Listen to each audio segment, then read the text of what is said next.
acquired for a particular price. She assents to it. She does have a voice. She does have the ability to say yes or no to this relationship of acquisition, but it is a one-sided thing. He is acquiring her. She says, she lifts the ketubah to say, yes, I agree. Then part two, for a particular price, someone's recording me. Part two is nisuin. This is where we do our 7 blessings and we sanctify the marriage. Okay, so this is what's happening. So, and then the couple drinks, the rabbis bless them, and the glass is smashed. That part's a little less important than the formulations of the blessings and the ring. Now, the ring is, okay, the ring is the part where, remember I said at the top where it says that a woman is acquired through money. The ring is the price for her. It is, you have given something of value, not a very high value because it wanted to be accessible to all, but a small value that says, yes, I am acquiring her and here is what I am giving for her acquisition. Okay, so you have 2 parts to this wedding: a legal transaction in which the bride is acquired by the declaration of exclusive possession and a ring.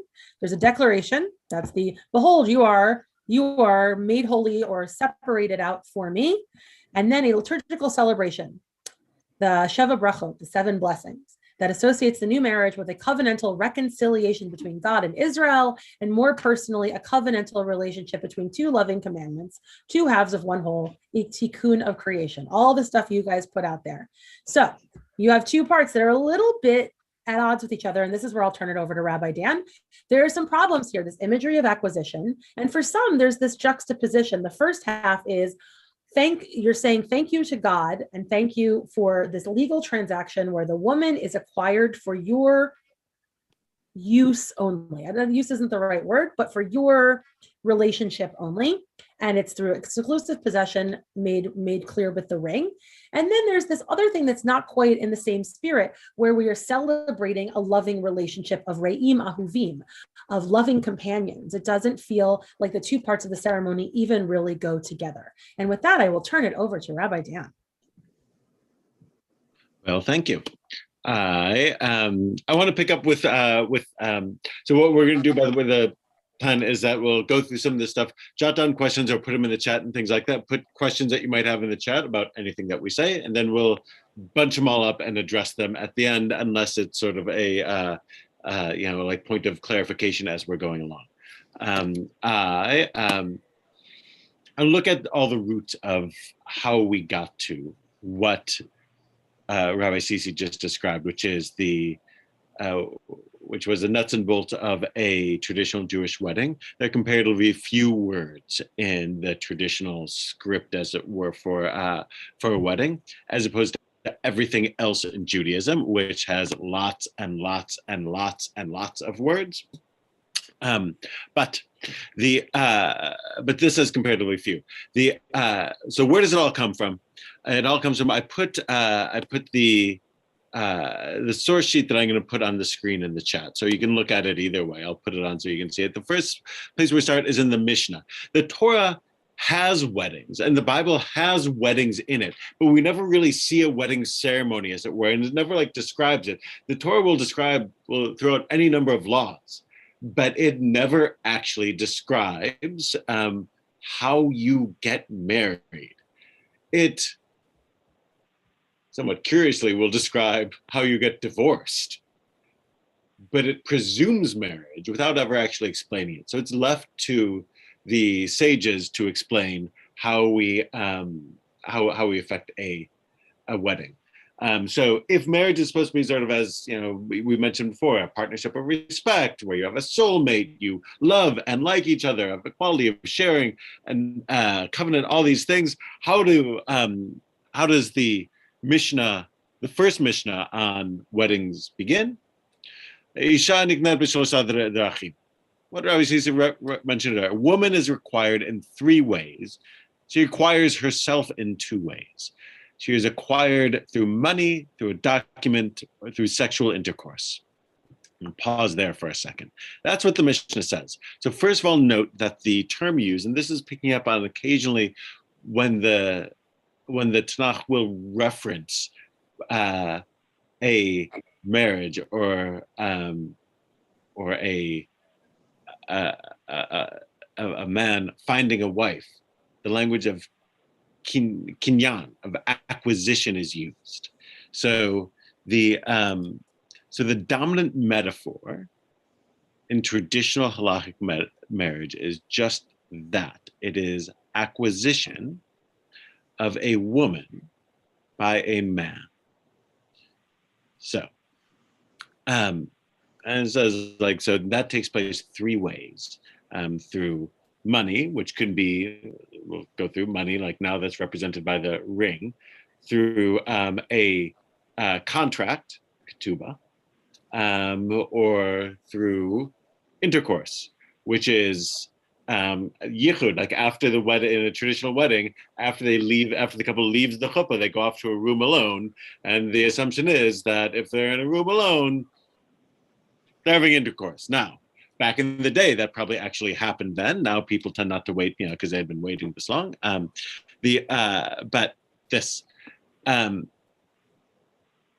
so you already may be sensing part of the issue that we're running into, which is that if the language of what a Jewish marriage is starts with the idea that it is a woman being acquired by a man, you don't have to be all that woke to see that that it is a unbalanced, inegalitarian arrangement to begin with. Then it goes on. Rabbi Yisrael mentioned with regard to a betrothal, through money, they argue. Beit Shammai says she can be acquired with anything worth 1 dinar, and Beit Hillel says 1 pruta. And they're essentially arguing with Beit Shammai saying that, you know what, to effect a marriage, you got to give her something worth about $5. And Beit Hillel's like, no, this is closer to a quarter. That's their argument there. Beit Hillel has a very, very, very minimal level for what's required to affect the marriage. Beit Shammai has a slightly higher, though still relatively minimal. Like that would be so etc. Or and then says a woman requires herself through a bill of divorce or through the death of the husband, meaning she is, well, just that. She's somehow acquired, whatever that might mean. And then she sort of acquires herself, meaning that she's no longer acquired by the other, either through divorce or through the death of the husband. I'm going to skip over the rest of that. But this is the Tosefta, which is a text that's parallel to the Mishnah and has often goes off script, as it were, compared to the Mishnah, sort of like fills in more details from possibly roughly the same period of time, 1800 years ago or so. Says a wife is acquired in 3 ways and can acquire herself in 2 ways. She can be acquired with money, contract, or sex. I just took the translation up to the Sfaria. It's a very yeshivish translation. How so with money? He gave her money or something worth money. He said, behold, you are betrothed to me. This is the formula that Rabbi Zizi read out earlier when going through the actual marriage formula. At mikudeshet li. Or behold, you are engaged to me. Like this is still what we say under the chuppah, right? Or behold, you are my wife. These are the things I said. Well, this one's betrothed. But if she gave him money or something worth money and said to him, behold, I am engaged to you. Mikudash lo. Behold, I am betrothed to you. Behold, I am your wife. She is not betrothed. So that's sort of the key thing. The Tosefta makes clear that this is a one-way transaction. He marries her, and she, it's not as obvious here, though it's obvious elsewhere, consents to be married. He, use their metaphor, acquires her. She consents to the acquisition. She cannot acquire him, nor could he consent to such an acquisition. It is by its nature a non-egalitarian, an unequal relationship. And some of you may know this, like some of you may have, depending either on if you're married, depending on how long ago your wedding was, or how your wedding went. you may not have had a double ring ceremony. Double ring ceremonies are relatively common, but less so in say Orthodox circles or in more traditional circles, for this reason, that he gives her something in order to acquire her, whatever that means. But if she gave him something, then nothing's happened. Like this is there's usually attorneys on. Oh, we've got an attorney on the other side of this wall here. It's consideration, right? Like the if you oh God, I'm having trauma. Don't. Law school did it's a consideration. Yes. That suddenly he hasn't given her anything. There's been an exchange. So right. Exchange rings. Like so if you look in Orthodox ceremonies or in traditional ceremonies, there won't be an exchange of rings under the chuppah, specifically to avoid this, to ensure that there's no question of what's going on, that this is a she consents. And that's also in traditional, that's what in traditional Jewish weddings you'll find he says Hare at Mikudeshet, that behold, you are my, with this ring you are my bride, etc. Like and she either says nothing in a traditional ceremony, in most Orthodox ceremonies will say nothing, or will say something that is not the equivalent. She in traditional Jewish weddings, she doesn't say Hare ata mikudashli. She doesn't say behold you are betrothed to me. She says like anila dodiva dodili, something like that. So it's not equal. So yes. Incidentally, it does not need to be a ring just for anecdotal purposes. It needs to be something of value, right? Like you have, like you said, with consideration in American legal things, you can't just give somebody, it has to be at least like $1 or something.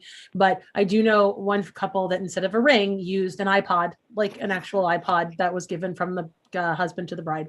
I hope that the marriage lasts longer than iPods did. Ashira and Tim, by the way. Oh, nice. Yeah. So, Baruch Hashem. Right. Could be, I say this to couples, could be a car, could be anything, could be $20. Rings with the, I've never had anyone take me up on anything other than a ring.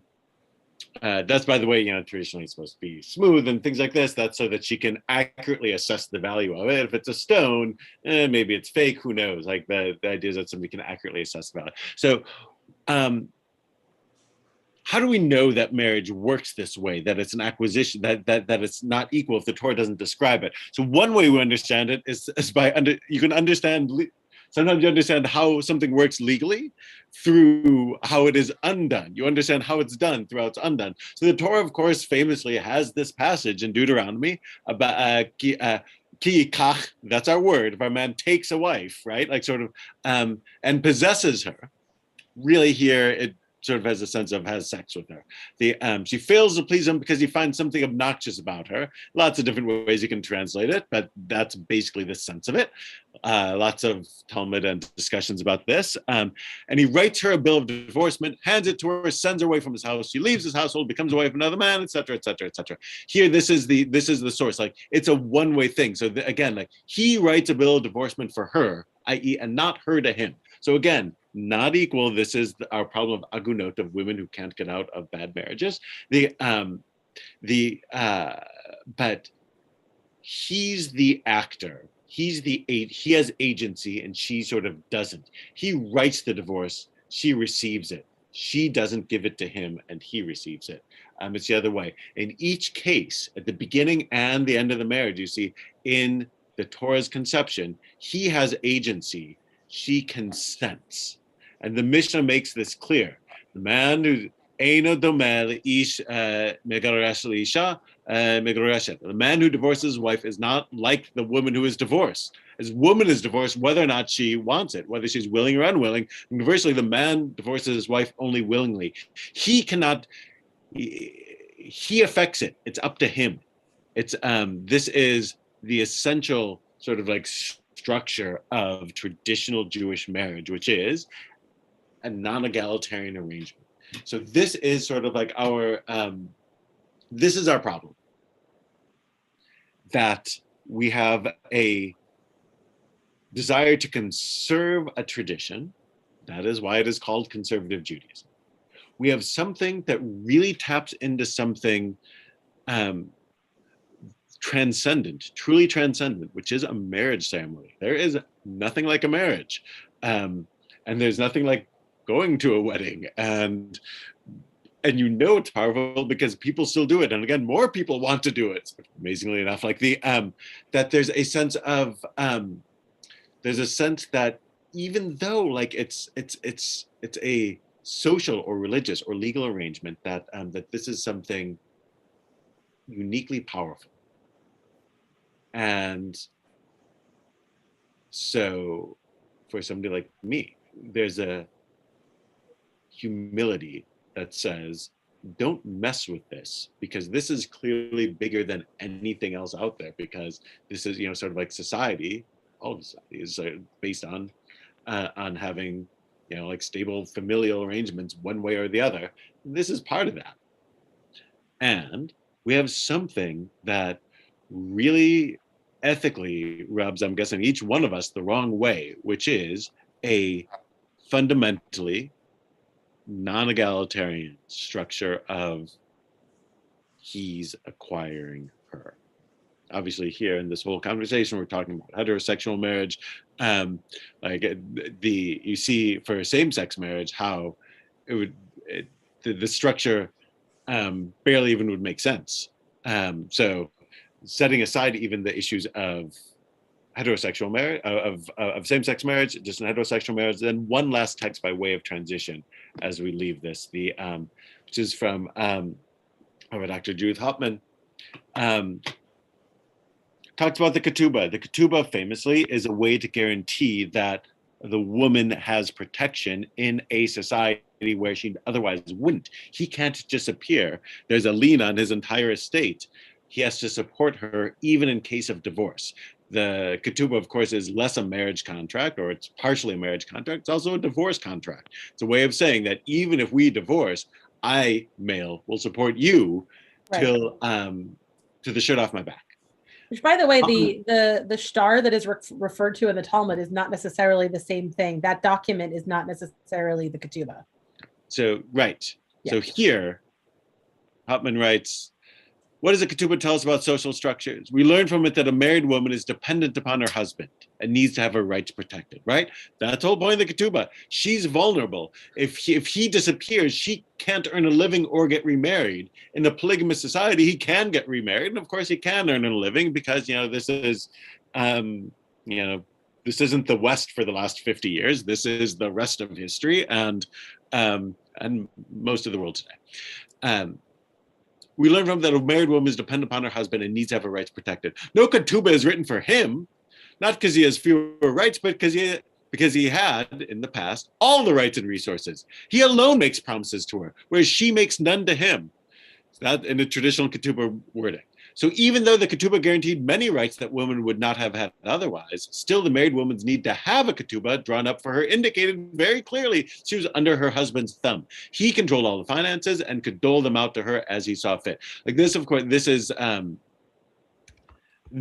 of the point of it. Like when you need a document for women's rights, when women have few rights. You didn't need a document for men's rights because if a man had all the rights, it would be ridiculous.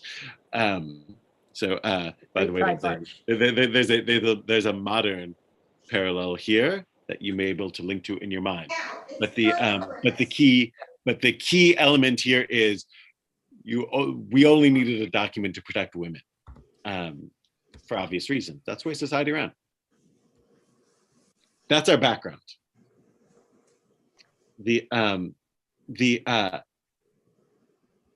background is that since we don't want nor to live in a society, nor would we want to create a marriage where there is a woman who is subordinate to a man rather than somebody who has equal agency.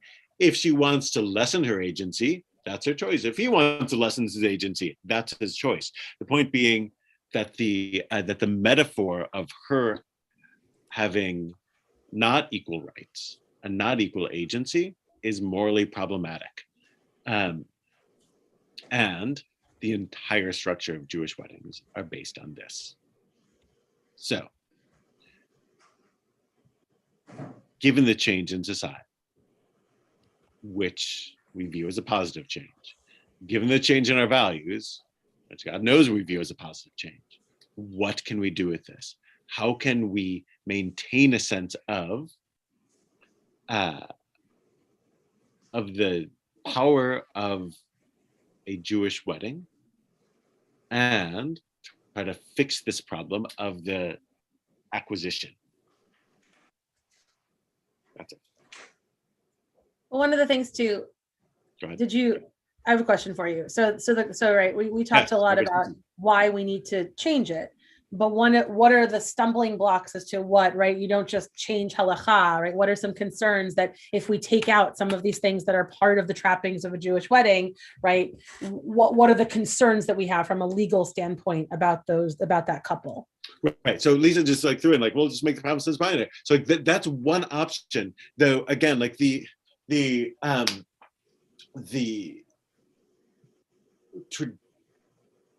traditional objection to that is based on like that idea of cancellation.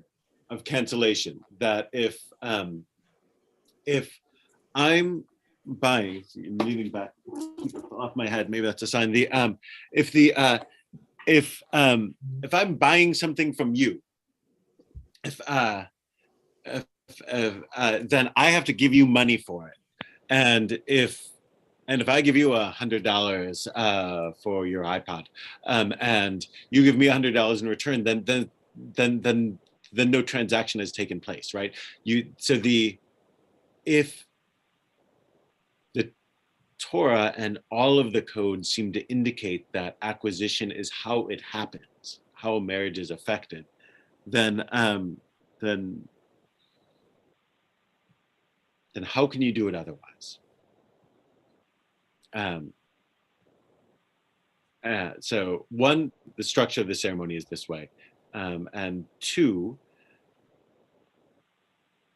part of the power of a wedding, and I say this to couples, is that your marriage, my spiel is your marriage is going to look different than your parents' marriage, or your grandparents, and certainly your great grandparents, and on back. But the cool thing is you get to say the same words that they did to begin it. And this is part of like the, like the tree of life metaphor, right? That you're rooted in something deep, deep, deep. And you're going off to places that those roots couldn't possibly imagine, right? Like but it's all connected. And the ceremony, saying the same words and knowing that I'm saying the same words in front of that couple that were said 100 years ago and 200 years ago and 500 years ago and 1,000 years ago and more, that's part of, I think, what helps carry marriages through, which is to say, I'm part of something big and old. That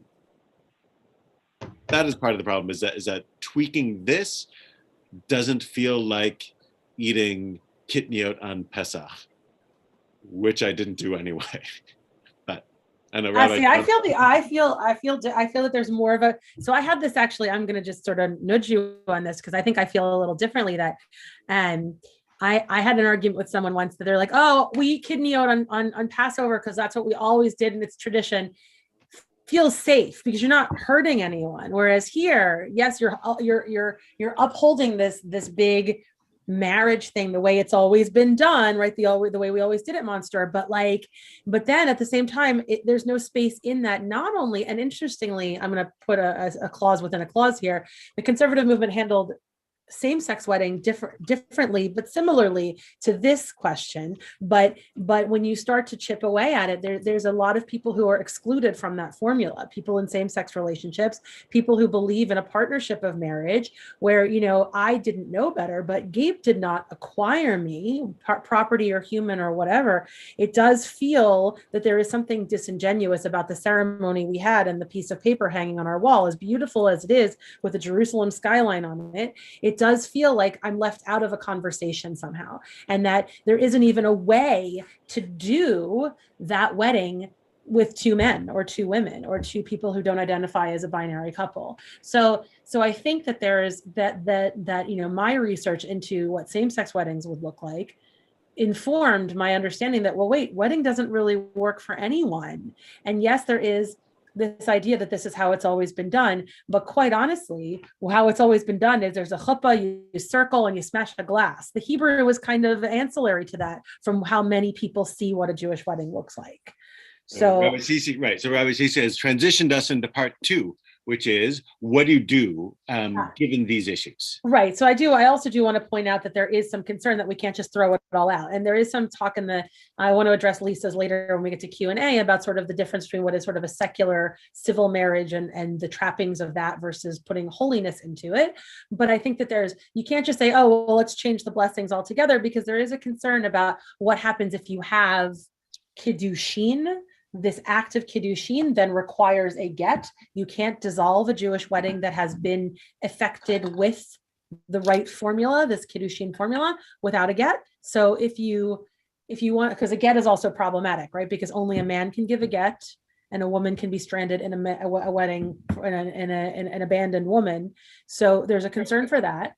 And there's a concern on the other hand for this thing called znut, which we're not going to get into, but I want to just put it out there to inform the conversation that if you are living together and having relations in a way that is not this formula of kiddushin, there is a concern that you're living in znut, which is in promiscuity, for lack of a better, or an unsanctified relationship.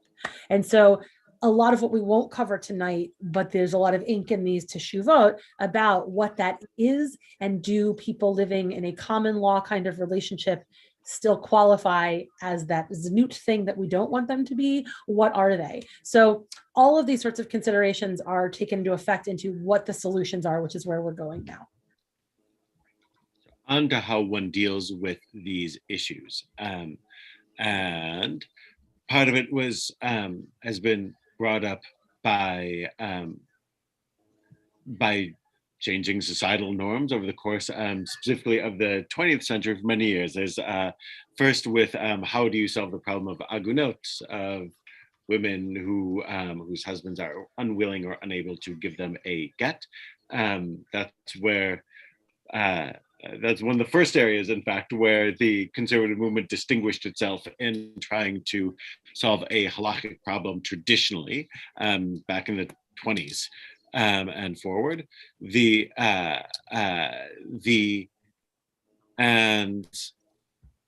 then the whole problem of, again, like the inegalitarian nature of marriage, which led to the permitting of double ring ceremonies, which were frowned upon in the Orthodox world and in some traditional corners of the conservative world, and then with the advent of discussions, especially surrounding same-sex couples.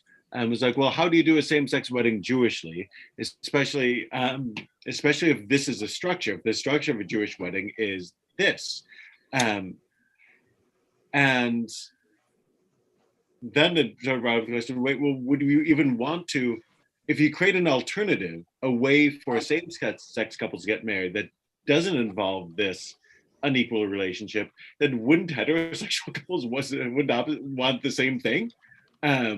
Because why, if there's an option of not having a unequal structure, then why wouldn't you take it? So that's part of what prompts all of these discussions. So moving forward, the first piece that we'll look at that sort of prompts our discussion tonight is from Rabbi Pamela Barmash. I don't know, but I think Rabbi Sisi learned with. Yeah? Yeah, she's great. She's at Wash U, and she's on the law committee, and she's super, super duper smart. And she actually wrote the teshuvah that we studied last year on egalitarianism with women generally in Judaism. Yeah. So this is from her paper on trying to create egalitarian kiddushin and ketubah. There are a few different ways of approaching this, and Rabbi Sisi will go over 2 others. Rabbi Barmash's approach is to take what I would say is a tried and true conservative approach, which is to push the meaning of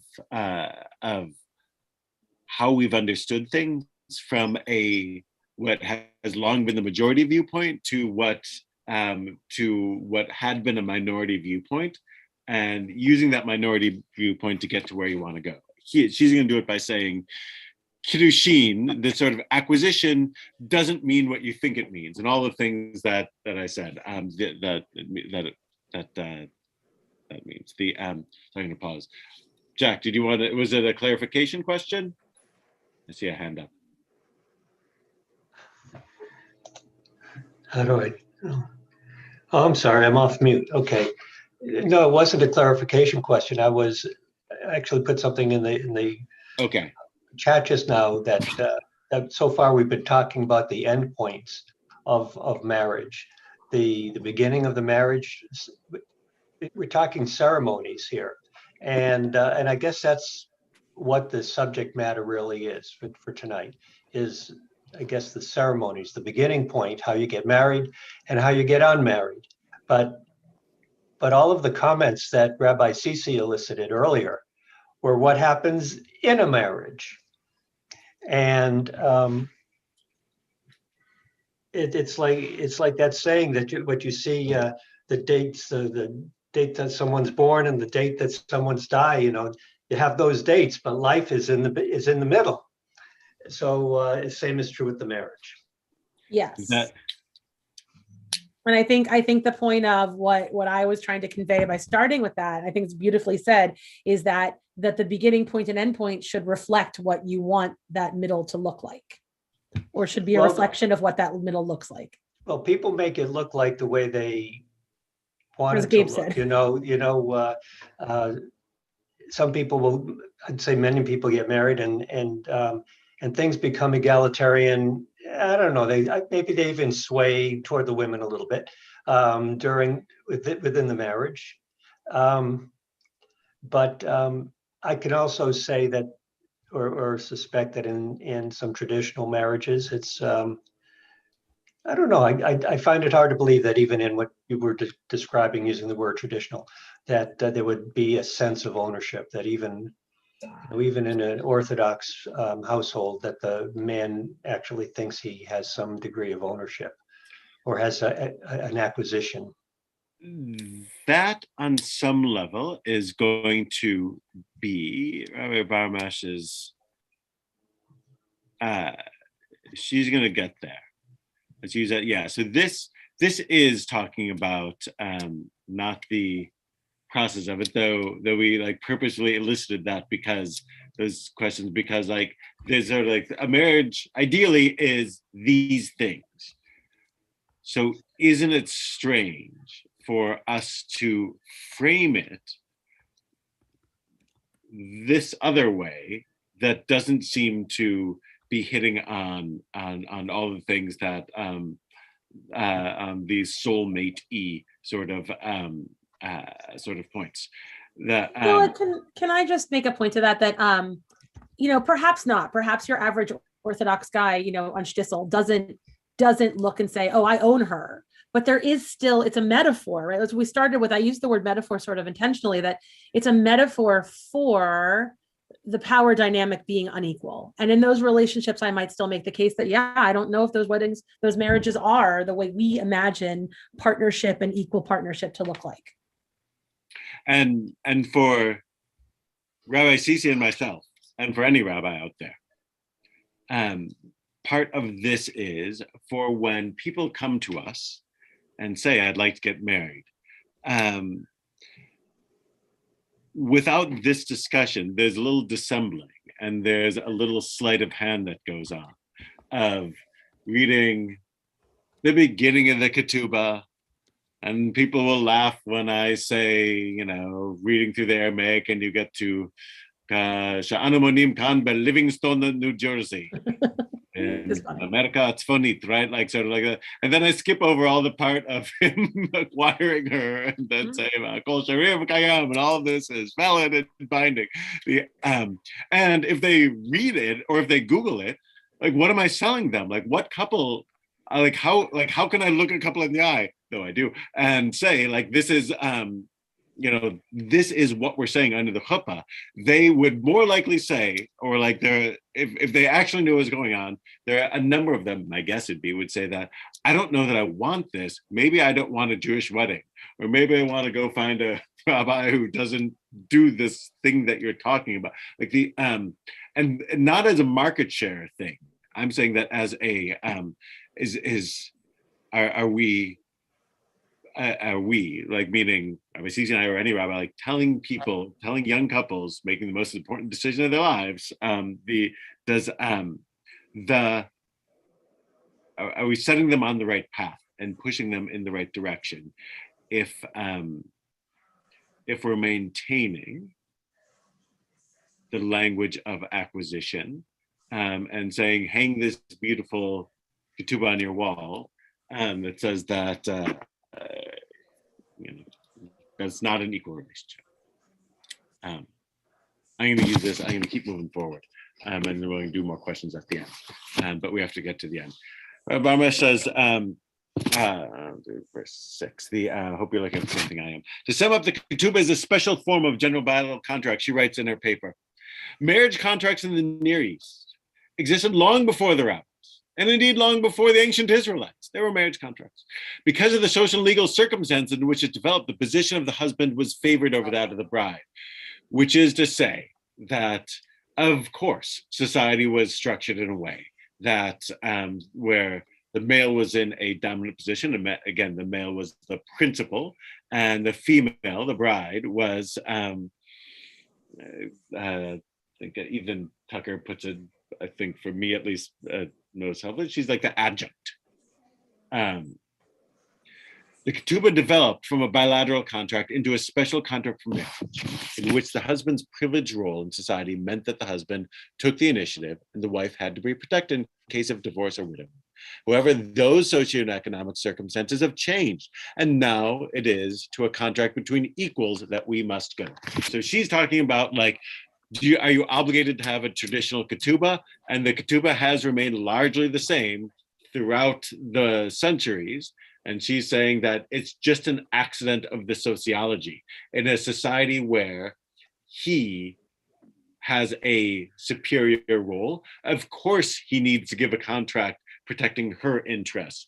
But if you're going to live, if you're going to strive to create a society of where each partner has equal say, you must then create a ketubah that is totally different and reflects that. A ketubah in the time of the Mishnah, the Talmudim, were not constitutive of marriage, but is now an indispensable element of the process of Jewish marriage. A ketubah must reflect the social and economic reality of the couple of today that shares assets and responsibilities. The ketubah, in this sense, is a real contract. The bride must undertake to provide for the groom the same material and spiritual support that he has promised to her during their period of marriage. This is saying that you just need to, and this, by the way, is another one of the little sleights of hand that I'm doing. Part of like teaching this is sort of like trying to deal with it, which is that the Hebrew used in traditional conservative ketubot is non-egalitarian. The English is very lovey-dovey. And you can look on, God willing, we'll all be vaccinated and have you over to our house soon. Look on the wall. It's a unequal, as Rabbi says, but it's a language of acquisition in the Aramaic part of the ketubah. And then there's English, which is very lovey-dovey. And then the Jerusalem skyline as required. So this, she says that it's just an accident of history. So he changed the ketubah because it's not essential that it look this way. Rather, it's an agreement that has to reflect the reality of the people getting married. This might seem obvious to you, but it has been obvious to rabbis for the better part of 100 years. Here's the key part to Jack's earlier point.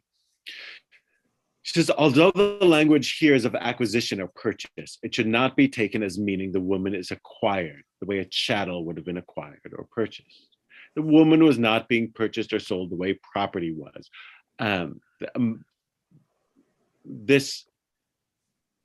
The ketubah comes about, and the Mishnah is written in the era where slavery was practiced, and slavery was practiced by Jews.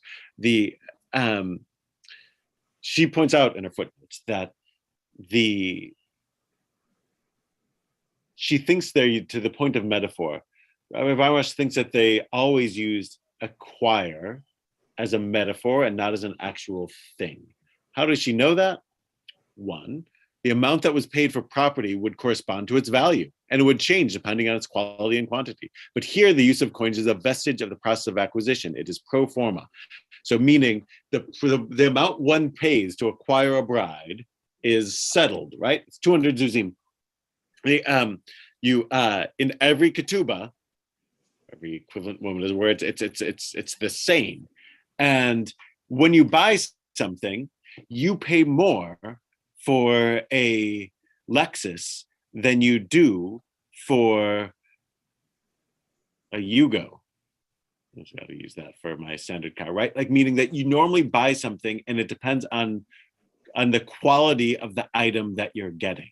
In theory, if you were really buying the woman, the same would be the case, but it's not. Everything is the same. The same was true for slaves in the slave markets that grew up parallel to the time of the ketubah being developed, that you pay more or less for your slave depending on the quality of that individual and what you think they will do for you. That is not true for the bride. So she says you can tell it is not an actual acquisition. It's a symbolic purchase, like when somebody buys something for $1. Like, I don't know, I think the Chicago Tribune like sold a few years ago for $1, right? Or a newspaper is like sell for $1, right? Because it's a token, it's a symbolic amount meant to show that something is happening, but it's not like buying an actual car where where the amount is important. It's just a symbolic thing. It is pro forma, she says. First, the determination of market value is non-negotiable. That's what I just mentioned. Second, the amount of the coinage is minuscule. The dinar is the smallest silver coin, and the pruta is the smallest copper coin, right? And this is what I mentioned before, like that Beit Shammai says that you acquire a woman for the equivalent of $5, and Beit Hillel is like, well, it's more of a quarter, meaning that in any event, one is sort of like slightly something that you might think a second about having, but the second one is one that the average person in society wouldn't think twice about doing it. It's valuable, but barely. Even though the dinar is a small sum, it did take some effort to acquire. That's $5, 20 might be better. And reducing the coinage to a mere pruta, monetary amount of the lowest possible value, demonstrates that the use of legal act of acquisition is a convention. That's I bought this, a Newsweek I sold for $1. The language of acquisition is a metaphor employed to signal that at a specific point in time a change in relationship has taken place. So she's saying it's not actual acquisition, it's this symbolic change in status. And the way to get the symbolic change in status is this. And what I have here down in brackets is actually a footnote, but the footnote makes her point well. The Tanaim and Amoraim, meaning the rabbis of the Mishnah and the Talmud, prefer the transfer of a symbolic amount of money over the other legal means of effecting betrothal, because one, writing a contract for betrothal could be burdensome. Ketubahs or whatever the contract might be are hard to write. Not everyone can do it. And two, betrothal by intercourse cause legal and social problems. They outlawed it eventually. You shouldn't get married by saying, by this act of intercourse, you are my wife. They thought that was improper for people to go about in society doing that. The Mishnah and the Tosefta makes clear that would be the case, that just like we say, by this ring, you are my wife, they say by this contract, you are my wife, or by this act of intercourse, you are my wife. Never mind the problem of witnesses. We're not going there, but like but they outlaw intercourse, and they so if contract is hard, the average person might not be able to do it. If intercourse is unseemly, you don't want it that way. Then what's left to you is some token amount. And that's all that they're doing. By the way, then I'm bringing in a Torah text. I'm going to zip through this just to make clear the point that it's not like acquiring a slave, because we know from the time of the Torah that Abraham says to the senior servant of his household, we'll call him Eliezer, your hand under my thigh. That, by the way, is it seems to be a metaphor for his testicles. Like that's what they're doing here. since we're going through all this detail, we can say what that actually means. And make you swear about the God of heaven and the God of the earth that you will not take away from my son from the daughters of the Canaanites among whom I dwell, but will go to the land. Verse 5, and the servant said to him, what if the woman does not consent to follow me to this land? Meaning that the first Jewish marriage makes clear she is not a slave or a piece of property. She has to consent to going. And then that makes clear. At the end of that super long chapter, they called Rebecca and said to her, will you go with this man? And she said, I will. Just that. So you have this, like, she has to consent. And the act of consent is clear. So this, and with this we'll end up, we should not be misled by the linguistic form employed. While the terminology of acquisition is employed, it is only conventional language for a legal act that is substantially distinct from the purchase or sale of property, italics in the original. That does not mean the metaphor of acquisition lacks consequence, but here it is not the metaphor that shapes the social status of women. It's the social status of women expressed and mirrored in the use of language of acquisition that is fundamental. So she says that the roots of Jewish marriage, all of this acquisition language I've been building up, she says, just a metaphor, not essential. The mutual agreement, that consent part, is what makes Kiddushin, the marriage, and which the husband has to take the initiative, or originates in a society that privileged males. In an egalitarian society, Kiddushin is reconceptualized, meaning that acquisition is just a metaphor, not essential to Jewish marriage, that you can do it on an egalitarian level. So she suggests a double ring ceremony, and she makes clear, she says as well, similar to what Rabbi C said earlier, a love for and loyalty to our tradition means that we must reinterpret existing traditions to suit a new social understanding. And in so doing, we invoke spiritual and ethical principles that have guided Jewish behavior to new circumstances. Transformed Ketubah and Kiddushin are discontinuous with the discrete rules of prior Halakha, but are continuous with the ethical ideals and socioeconomic concerns that have inspired Halakhic development. We are reimagining Kiddushin and Ketubah because we are shaping a vision of what the Jewish community and Jewish life should be, living in holiness and searching for God. So she essentially just plays with the wording of the existing ceremony, changing it around a bit, and having her say the same formula back to him, saying that it doesn't mean that he never was, in fact, acquiring her. In fact, they acquire new status together. I am going to. But she does something a little different than what I'm going to talk about, where David Greenstein changes the language of that declaration a little bit. I'm getting everyone a little bit, getting a little mixed up with everyone in my head. Okay, so with no further ado, there are two other options. So with no reflection on our actual sentiments towards these things, Rabbi Dan presented the more traditional approach that Rabbi Barmash doesn't really change things up all that much. Whereas what I'm going to suggest are two more versions of this. Let me just get all the papers out here. Two more solutions that may or may not make things. One completely throws out Kiddushin. The other one is another approach to how to make Kiddushin not feel all the things we've said it feels, where there's a power dynamic, where it's not a partnership, all of this stuff. But again, for the reasons that Rabbi Dan has sort of argued for, there is something to be said. And I have too, right, with second day Yom Tov, that there is this sense that we want to preserve tradition if we can. So like, you want to take the smallest tool for your halachic toolbox to make these changes, that the smallest tool you need, as opposed to just going in there with a backhoe. Okay, so this is, let me get my head, go ahead here. All right, so there's a second teshuvah. So Rabbi Pamela Barmash wrote one, and Rabbi Gail Leibovitz, who, Rabbi Dan, have you studied with Rabbi Gail? Oh yeah, no, her name is on these things making me a rabbi. Mm-hmm. So absolutely, I told with her, and she grew up with Randy Schrinner. Oh, that's right, I knew that. So she's also a fantastic teacher and halachist and scholar, and so she has put forward. She deals in her teshuvah with a lot of these what if we get rid of Kedushin? What are the ramifications in terms of divorce, in terms of that znut thing that I was talking about before? But at the very end, she does present two other options for them. And she does, in her teshuvah, draw a little bit on Rabbi Danny Nevins, and a few others who did the teshuvah addressing same-sex marriage a few years prior to this.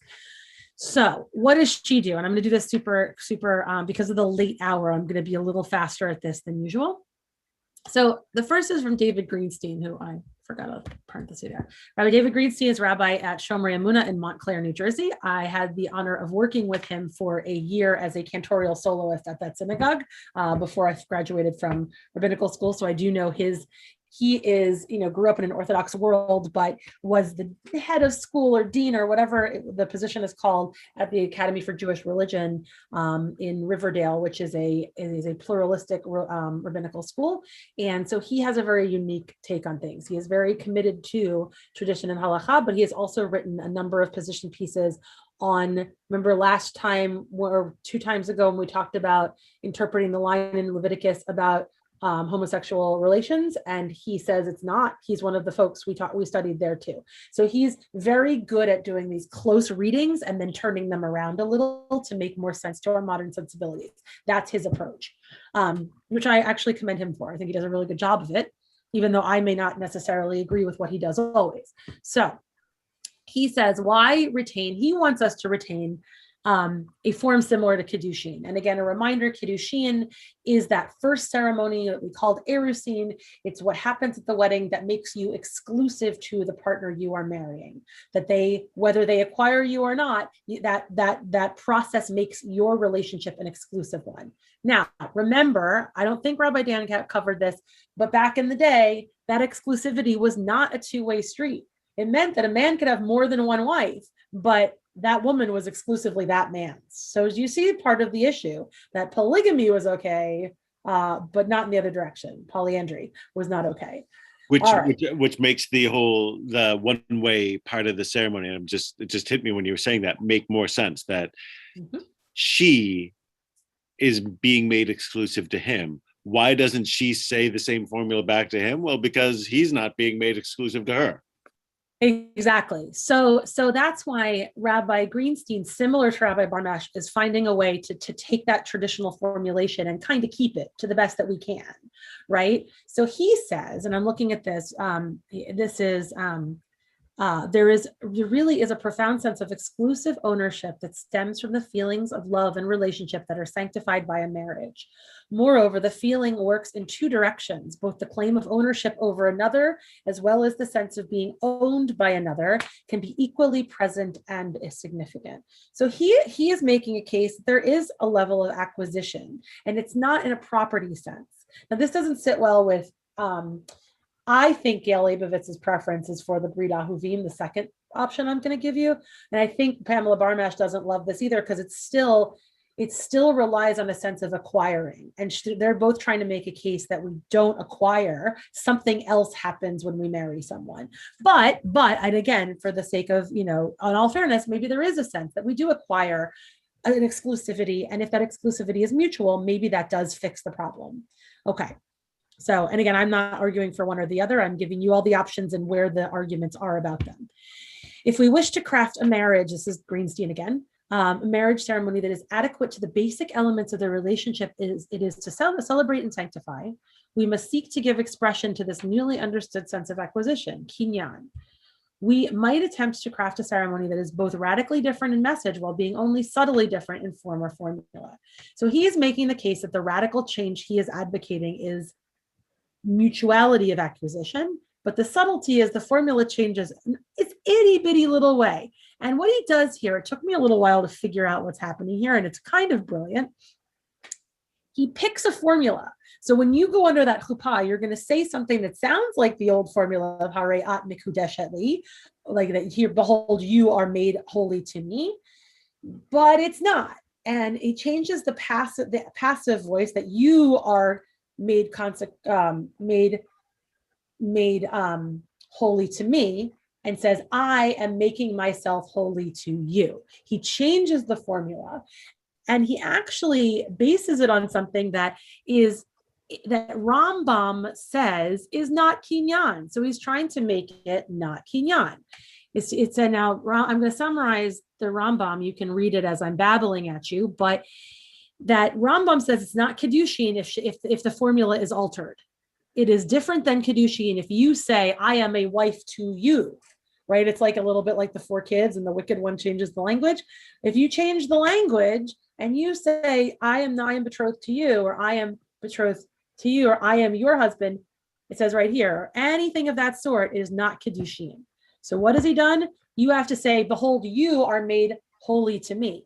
That makes it Kedushin. If I say, I am becoming holy to you, it is no longer Kedushin. It has to be in the language of the passive acquisition. So Greenstein turns it on its head and says the preferable formula need not be created out of nothing. He takes it from this piece of Rambam.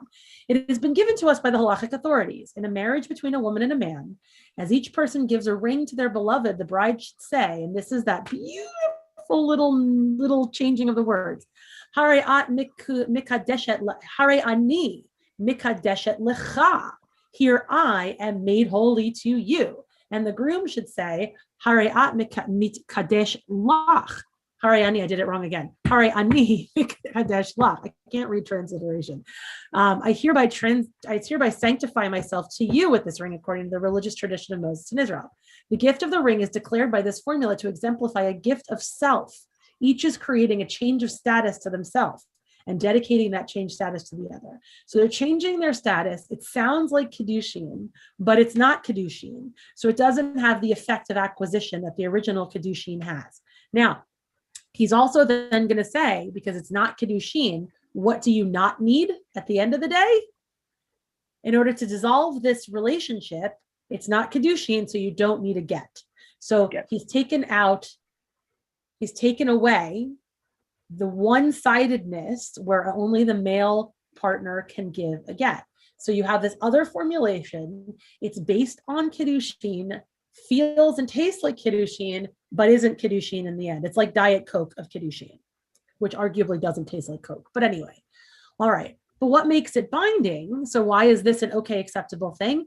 Based on that teshuvah on same-sex weddings, as rabbinic interpreters of halakha, we believe that our ruling is an authentic expression of the laws of Moses and Israel. Thus, even though the halachic mechanism for binding the couple together is distinct from the traditional model of Kiddushin, the result is still a Jewish marriage. Basically, it's a Jewish rabbi. It's because I said so. Like, why? But mom, why? Because I'm the mom. That's why. Because I'm the rabbi. That's why. The rabbis have in their power the ability to, and not go off the deep end and make it all crazy, but basing on a close reading of the text, rabbis can make a decision that makes something binding. And that's what they're doing here. And so this is what DNR said regarding same-sex couples. A document of covenant. Remember my words at the beginning of this. I told you to remind you that I called it a covenant and a partnership. Covenant comes in here. A relationship of covenant, committing the couple. That's a lot of C's. Covenant, committing the couple to live a life of mutual fidelity and responsibility is read and witnessed. So instead of this traditional ketubah, you have this other document that is read and witnessed in the same way that a ketubah would have been read and witnessed. So again, still tastes like Coke, has a different formula, but still feels like Coke on the outside, right? It still has a ketubah. There's a marriage document. Again, we're trying to make this feel like a Jewish wedding, but find a way to make it a more palatable version. This covenant is affirmed as the ring ceremony and constitutes the halachic mechanism for binding the couples together as a family. Okay. All right. So does everyone understand what's happening here? Greenstein offers us this thing that he is calling heat kadshut, which is, this is a grammar pun. This is a play on grammar. Lekadesh is to make holy. Lehakdish is to make something holy to you in the passive way, and hit kadshut is reflexive. That when you love something, and it's using the reflexive verb of the Hebrew. So he's making this reflective act that is binary, that goes in both directions, not in one direction. If you don't get all the grammar, that's what you need to know. Is that whereas the official formula, the traditional formula makes it you act upon another. This is you guys act on each other and you're making each other holy to each other. Okay. that's that one. So this now is Brit Ahuvim. Now I will pause for a second and say again, Rachel Adler. By the way, all these people, like when Rabbi Dan and I aren't name dropping that we know these people, it's just to give you a sense of like, these are people that live and walk amongst us who are doing this incredible work. Rachel Adler is a rabbi whose son Amitai Adler is a friend of mine, and probably Dan, you knew him too. Amichai. So he's Amitai was in Israel with me, and Amitai's actually tweaked his mom's formula, and I've actually used it before our movement officially published these papers. I offered this as an option to my couples who may have been, as I am, a little unhappy with the formula the way it is in the one-sidedness. Okay, so she has this great thing. Let me just pull it. She has this, she throws it out. She does, we don't need to repair tikkun. We don't need to do a tikkun on we don't need to repair kiddushin. We need to envision weddings a little differently. And she comes up with this brit meaning covenant, ahuvim, lovers. Remember in the 7 blessings, the words re'im ahuvim, loving companions. So she is saying that those loving companions make a covenant, and covenant is holy. She uses 2 different things. She uses covenant and partnership. So you'll see up here, covenant and partnership. So what she does, and there was a little bit of this going on in the chat that I saw too, that there is a sense of a marriage has 2 components, and they're not mutually exclusive. There is a holy component of holy matrimony, to cop a phrase from our Christian friends. But there's also a partnership, right? When you marry another person, your finances are pooled, your resources are pooled, your lives are pooled. You are now able to be each other's healthcare proxies. You are able to raise children together, file taxes together. There's a lot of stuff that happens together. So in some ways, the wedding, and this is, if you're tuned out for a second, tune back in for this sentence. According to Rachel Adler, a wedding, Jewishly, is both covenant, holy contract. That's what a covenant is a holy contract, but it is also partnership. It is a business contract. And what she does is she finds a model to put those 2 things together, holy relationship and business relationship. And that's what a wedding is. That's what a marriage is. That's when Jack was talking about all the stuff in the middle. It's a little of both. It's the holiness of coming together and finding your other half. And it's also the holiness of finding someone who will cook for you and someone who will clean the dishes for you, right? There are 2 parts to this. And that's why I like Rachel Adler's formulation of this. So she says in her book, Engendering Judaism, we have just reached a point in history where it is possible to envision and sometimes realize marriages in which 2 remain 2. She also says halves of a whole. So it's 2, meaning 2 equals, remaining 2 separate individuals, but coming together. 2 marriages that are not incorporations, but covenants. This intention is not reflected in an act of acquisition, right? That if we're not just an incorporation and I become part of the family and I'm acquired by you, it's a covenant. There's a holy relationship. She says this can only be expressed by an act of covenanting. The partners are committed ultimately to one another and not merely to the terms they have promised to fulfill, right? That's the second piece that she gets to. It's both. To the extent that this covenantal commitment is realized in the relationship, it can survive breaches and contractual obligations. Hold on to that for later. So she has a halachic, again, it's not coming out of nowhere. We don't make this out of nowhere. Just Greenstein based it on Halakha and on Rambam. So does she. I'm going to skip this. Well, no, I'm not, because this is actually the crux of it. What she does, I'm going to paraphrase. She does this really great thing. So instead of the rings, as Barmash and Greenstein formulate, the rings are exchanged as you make each other holy to each other. She says that's not what's happening here. You are taking your ring. I buy a ring. I have a ring. It's mine. Gabe has a ring. It's his. We take those rings, and instead of exchanging them, we say, this is my contribution to our partnership. This represents my chattel, my goods, my money. I am putting it in a purse, and I have a little pretty purse that I've used for this ceremony. Gabe puts the other ring in. The bride and the groom put them together, or the groom and the groom. The two partners put it in together, and they say, this purse represents our combining of our lives in covenant and in partnership. And they lift it up. So she's basing it on an actual business partnership in Halakha. That's the root of this. You put your money and my money together, and now it's our money. and you raise it up to show that you agree to it.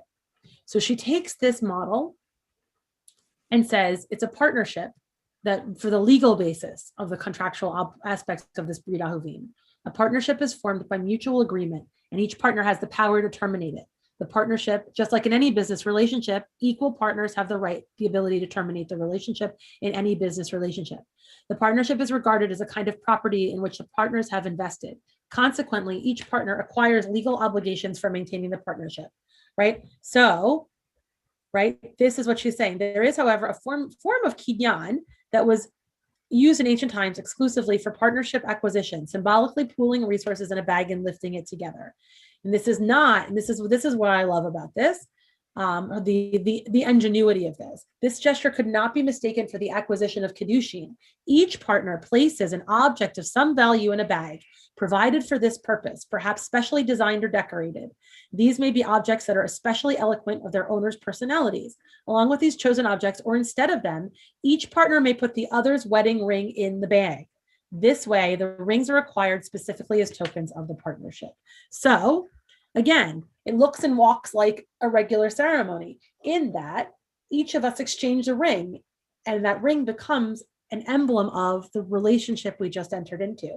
But it's stripped of all the Kiddushin. She's taking Kiddushin off the table.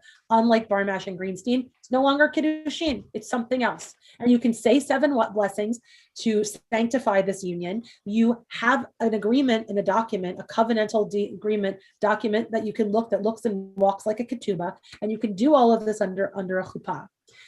And it still feels like a wedding celebration. And then she says, just like with Greenstein, how are they undone?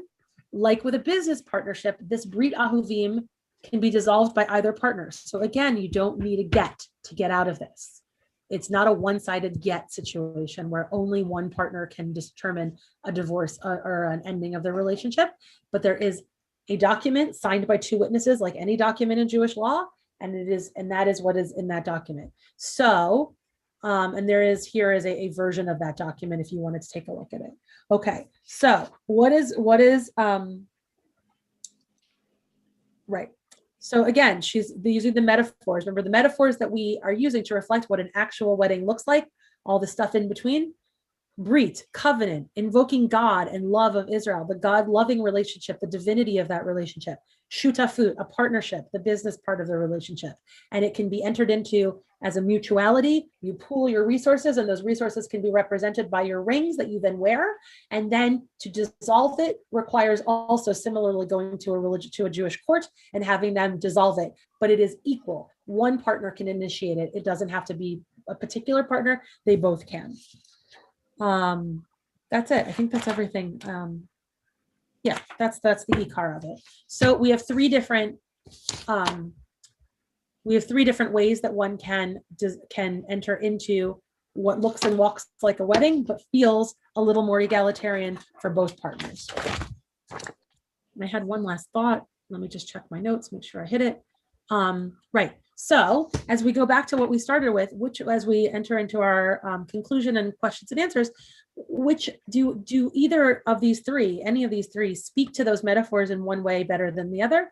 I mean, I'm going to say they all do. They all lean towards the partnership language that you all used in the chat at the beginning of this. And it's a question of how you get there, right? There's, some people like chocolate ice cream, some like vanilla. That's a terrible analogy. That's a terrible metaphor, but the idea still stands. But there's more than one way to get to that point. However you acquire the cone.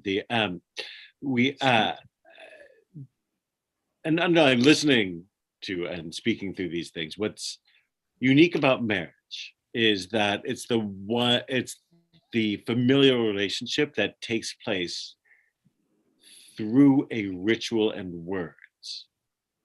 And I know that takes place with adoptions and the like, but this is a case where all of them, not some.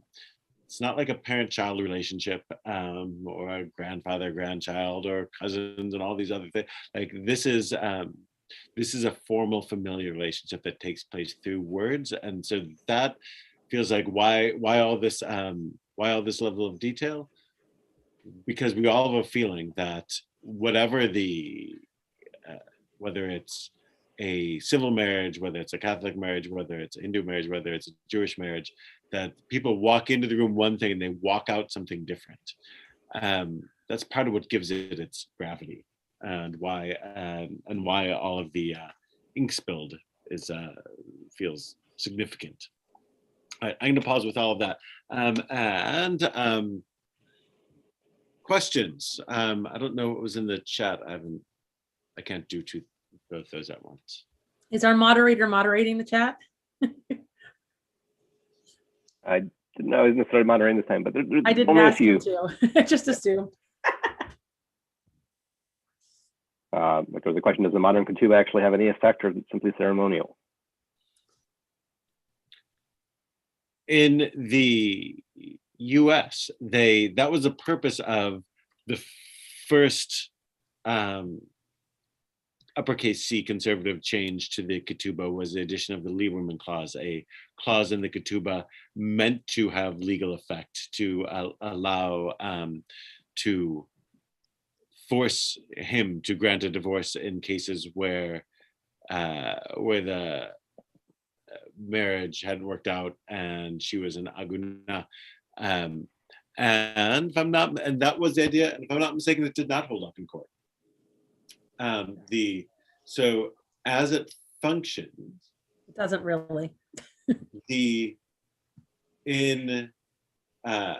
Certainly in the United States, the ketubah, as everything, is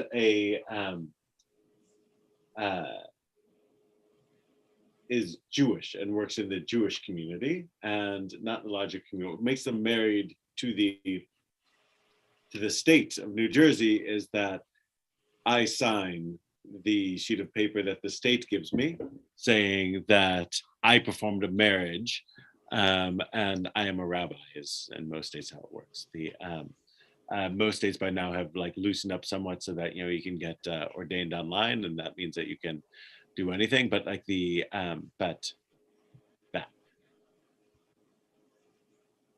was one other question from a bit earlier. If the social construct being described doesn't in practical terms exist in modern society, what is there even to conserve? Right. So that it is on some level, and this is what Rabbi Sisi was pushing back on. For me, it's the conserve, meaning that it's the we just finished the 8th day of Passover. Like there's a that the power in these things is partly flows from being part of something bigger than just yourself, and that it doesn't change, and that it doesn't get and that doesn't change every 20 years. What? So Also, oh, sorry. I was going to type in that, but certainly some things about it change, right? What we wear during the ceremony, that's changed over the years. Got no problem with that changing. So I sort of think about it as, so what is the essential thing that like this is the same? This is what I remember about, the first wedding ceremony I remember going to, and all these wedding ceremonies I go to, and the wedding ceremonies that my parents went to, my grandparents, and their ceremonies. Right? And I think about things like the chuppah. I don't think about the price they paid for the bride. Right. At what point is the boat not? There's you'll know this. There's a great there's a Greek story or like a Greek plot. Yeah, What? say it again. Ship of Theseus. I was just Ship of talking to Rabbi Theseus. Sisi about this the other day. You really Like, was. you take away one plank. Is it still the same? Is it still the ship? But what if all the planks have changed? Is it still the same ship? Right. The ship of Theseus. If I change one plank in the ship, it's still the same ship. If I change two, it's still the same ship. At what point have I changed so much that it is not the same thing? That the halakha is often like the ship of Theseus, and it seems ridiculous because here we're talking about she says this declension of the verb and not that declension, but at some point, I mean there at some point we've all been to, my guess is you can go somewhere and say, this doesn't feel like it's X. Sometimes people go into a Jewish ceremony, it's like, oh, this doesn't feel, this no longer feels like this thing to me, or it can be true of anything, right? So the trick is making sure that you're, well short of that point. Well, that's right. Like, that's why, I mean, I sort of was joking about the Diet Coke thing, but like, there is a sense of, and is that as long as there's a chuppah and there is, a glass smashed at the end, and there's some circling maybe, and there's some brachas maybe, and there's a Jewish clergy person, it feels like a Jewish ceremony to the people who want it to feel that way. I'm not entirely convinced that reciting that somewhat problematic Erusin blessing is what your mom wants when she says she wants you to have a nice Jewish wedding, and so I do sort of wonder, and again, it's the irony of the fact that things like the chuppah, it's not like, where like circling and the glass smashing is not what makes the wedding take effect. Those are all customs associated with the wedding. So there's like a lot of what we do. It's like, well, it just doesn't feel right. Like we talk about that a lot. What does feel right, and what sort of strikes me is when I've done the Brit Ahuvim formula I've done it with 3 couples now, that it's still no one else in the room. It didn't feel like, it felt like a Jewish wedding to them because there was a chuppah and they circled and there was someone playing Dodi Lee on the flute as they walked in. And the little purse thing was just sort of that was a nice little explanation of what just happened. So there didn't really, it's curious to me, and I don't mean to knock those traditions, but I don't know. I guess what I'm trying to say is that I think that,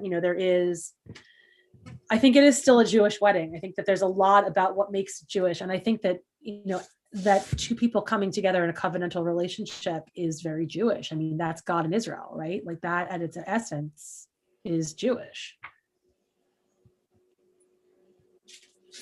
And my pushback on that is that one of the things that Bar Mashar deals with primarily in her footnotes is that the problem is somewhat created by the fact that we have a long-standing precedent of not counting civil weddings as weddings. And this was done, of course, to try and avoid the problem of mamzerut and get, that if somebody didn't do all the stuff, then they weren't really married. This somewhat plays with that formula. Yeah. Look, I'm going to admit, I don't know if there's a perfect answer, but that's the beauty of the whole endeavor, right? That we have people in our lifetime, our teachers are grappling with this stuff to make, we're not throwing it all out. We want it to be based in tradition. And in what way? And are there ways to be based in tradition, but also still find something that is satisfying for the morals of the time we live in? And this isn't the only time we've been doing this. And what I do love also is that there is room.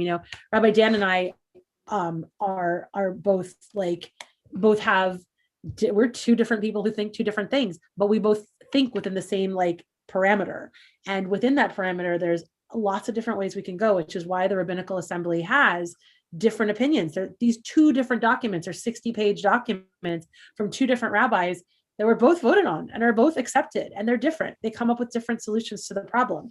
And they also recognize that their 2 solutions aren't the only solutions to the problem. And I do love that it is a holy conversation, and that we're supposed to argue, and we're supposed to disagree, and we're supposed to come out better for it.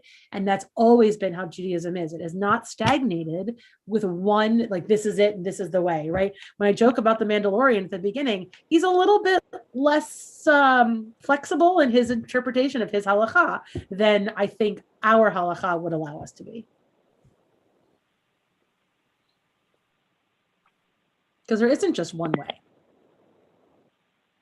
And I think that this is one thing that we hope that we've evolved, and we would hope for our children too, that it would.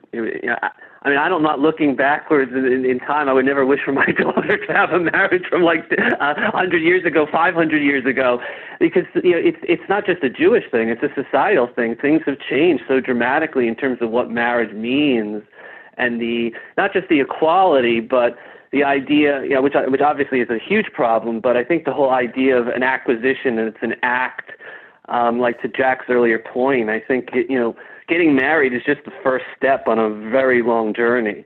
And it should not be something that's like completed. It's something that you have to earn and work at every single day. It's not, and I think that's the type of message and vision of marriage we have to present so that people have realistic expectations and can have successful and productive marriages. Yeah. Yeah. Also, to Rabbi Dan's point about and also Rabbi Sisi about something feeling Jewish, the marriage ceremony itself, to me, is just an expression of love and tradition. Society takes over after that. Society has told us, and the marriage license, the fact that there's a red tape involved in that, and bureaucracy. The society and the legislatures have told us what marriage is now. No matter what we say at the ceremony. There's signing on the paper that makes it, that affects it. Exactly. But the ceremony itself is tradition. It's beauty. It's love. Yeah. And most people don't know what you're saying when you're reciting these brachas or reading the Ketubah. Great line, Jack. Yeah, right. Well, that's Rabbi Sisi's point, is that, you like, as long as you have these, hit these tent posts, then 98% of the people won't know what's going on. You could be speaking Portuguese, and that's true.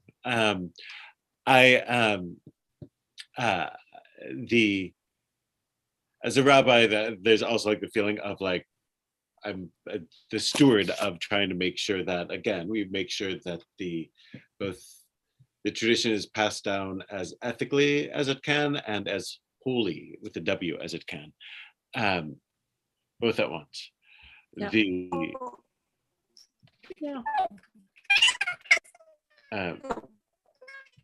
So my guess is we are. It's a question that's not coming through. We can, it's late enough, we can get ready to hit pause on the discussion. Rabbi Sisi, thoughts? Rabbi Dan, no, I'm good. I think, yeah, look, at the end of the day, I signed a document that, as Jack said, the first and last thing read without signing, reading the terms. We didn't actually sign it. That's true. Right. Ours does have a place for us, but I don't actually sign it. But yeah, I mean, I guess I don't read the Apple terms either, to be fair. But no one does, and you're not legally bound by them, by the way. Another story for another time. But like, at the end of the day, like, it's a beautiful sentiment. It does represent what the meaning Gabe and I put into our marriage and all of that. But I think in hindsight, I was a young person and not as Jewishly knowledgeable. I would have wanted my document and my ceremony to reflect the values that I hold, which are Judaism, but also one of mutuality and love. So. And on some level, like these are all ways to try and get to that point. And